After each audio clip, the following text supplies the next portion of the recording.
On one night in 2014, 43 students were arrested by police in a Mexican city, and then they vanished. No bodies, no answers. What really happened? In late September 2014, a group of young men from a rural teachers' college set out on a trip that was supposed to be routine. They were students from the Raul Isidro Burgos Rural Teachers College in Ayotzinapa, a school known for training teachers from poor communities in southern Mexico. Their plan was simple: travel to the nearby city of Iguala, take a few buses, and head toward Mexico City to join demonstrations commemorating the anniversary of the Tlatelolco massacre. For decades, students from the Ayotzinapa school had used this tactic, commandeering buses and returning them later. It was controversial, but common. On the evening of September 26, 2014, around 100 students arrived in Iguala.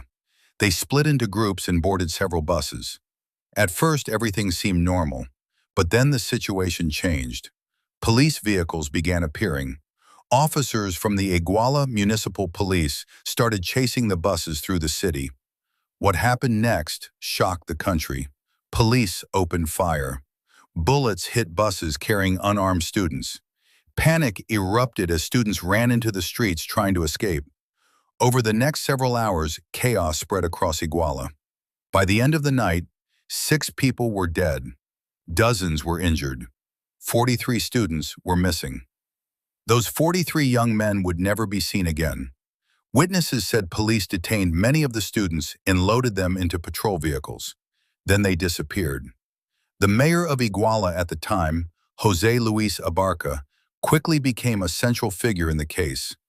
Investigators later suspected that local officials may have been working with a criminal organization known as Guerreros Unidos. The theory was disturbing. Authorities believed the students had been handed over to the cartel. But even as the investigation began, questions were already emerging. Why did police respond with such extreme force? Why were the buses targeted so aggressively? And most importantly, what happened to the 43 students after they were taken? But the most disturbing part of this story hadn't even been discovered yet. In Part 2, we'll reveal the investigation, the mass graves, and the evidence that suggested something far bigger was being covered up.